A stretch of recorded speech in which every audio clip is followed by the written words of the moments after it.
This channel does not promote any violent, harmful, or illegal activities. All content provided by this channel is meant for educational purpose only.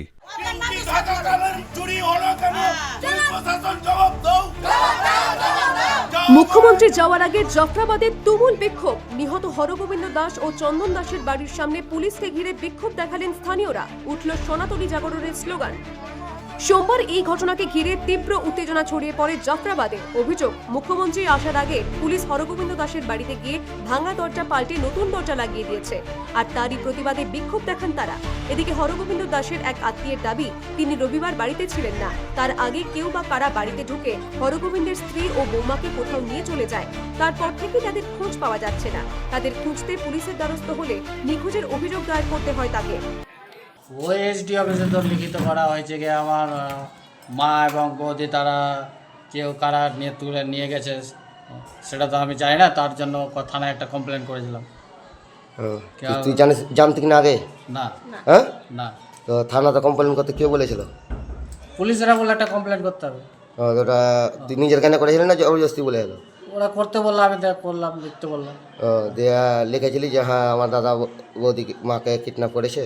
কিডন্যাপের কথা বলা হয়নি তো ওরা তো কিডন্যাপের কথা বলছে। না, কিডন্যাপের কথা বলা। এদিন সকালে বিজেপি নেতা সজল ঘোষ ও কৌস্তব রায়ের সঙ্গে হরগোবিন্দের স্ত্রী ও তার বৌমাকে কলকাতা হাইকোর্টে দেখা যায়। তাদের অভিযোগ, কয়েকদিন ধরে তারা সল্টলেকে একটি ফ্ল্যাটে থাকছিলেন, সেখানেও তাদের উপর জোর খাটিয়েছে পুলিশ। এই ঘটনায় তারা আতঙ্কিত, তাই নিরাপত্তা চাইতে তারা হাইকোর্টের দ্বারস্থ হচ্ছে। বিএসএফ ক্যাম্প চাই আর কেন্দ্র পুলিশের ভরসা করি না। আর যদি ভরসা যদি করবো কত কত ফোন হচ্ছে, চলে এলো তো আমার স্বামীও খুন হতো, আমার শ্বশুরও খুন হতো না। মৃত্যু হওয়ার পর 4 ঘন্টা পর পুলিশ প্রশাসন এসছে। 4 ঘন্টা পর আগে চলে এলো তো খুন, আমার স্বামীও খুন হতো, আমার শ্বশুরও খুন হতো না।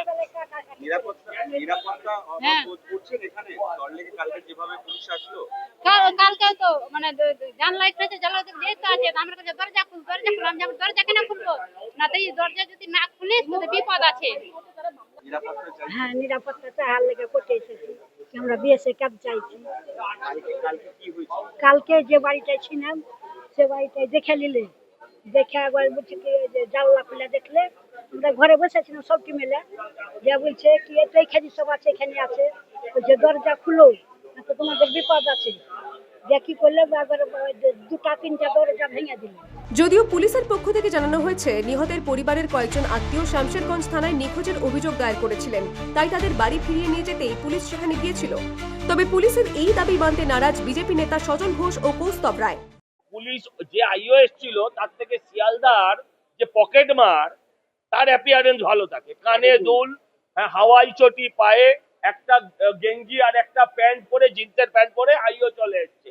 লেডি কনস্টেবলের কাছে ড্রেসও নেই, লেডি কনস্টেবলের কোনো আইডেন্টি কার্ডও নেই। হ্যাঁ, যে এরা বাড়ি থেকে 4 কিলোমিটার 3 কিলোমিটার দূরে থানা, 4 ঘন্টা ধরে এই মহিলা, আপনি ভাবতে পারেন, নিজের স্বামী এবং ছেলে।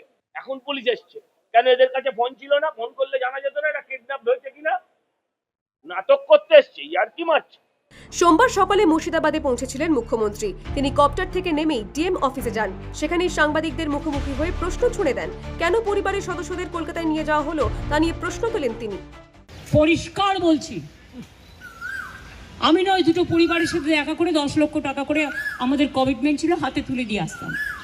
তো আপনারা লুকিয়ে নিয়ে গেলেন কেন? এটা কিডন্যাপিং করে নিয়ে যাওয়া নয়, কাউকে নিয়ে যাওয়া। তাদের দিয়ে কালকে আমাকে খুব গালাগালি দিয়েছেন। দিনটা আমায় গালাগালি দিলে আমার গায়ে প্রস্কার পড়বে না, বাট যারা দাঙ্গা করেছেন তারা বুঝে রাখুন, আপনারা করছেন দাঙ্গা আর গালাগালি খাচ্ছি আমি। কেন? মুখ্যমন্ত্রী মুর্শিদাবাদে পা রাখতেই শামশেরগঞ্জের রাজনীতি সরগরম হয়ে উঠেছে। এদিন সার্কিট হাউসে থাকছেন মমতা বন্দ্যোপাধ্যায়। মঙ্গলবার ছুটিতে যাওয়ার কথা, সেখানে গিয়ে তিনি ক্ষতিগ্রস্তদের সঙ্গে কথা বলবেন বলেও জানিয়েছেন। মুর্শিদাবাদ থেকে মামিনুল ইসলামের রিপোর্ট, দ্য ওয়াল।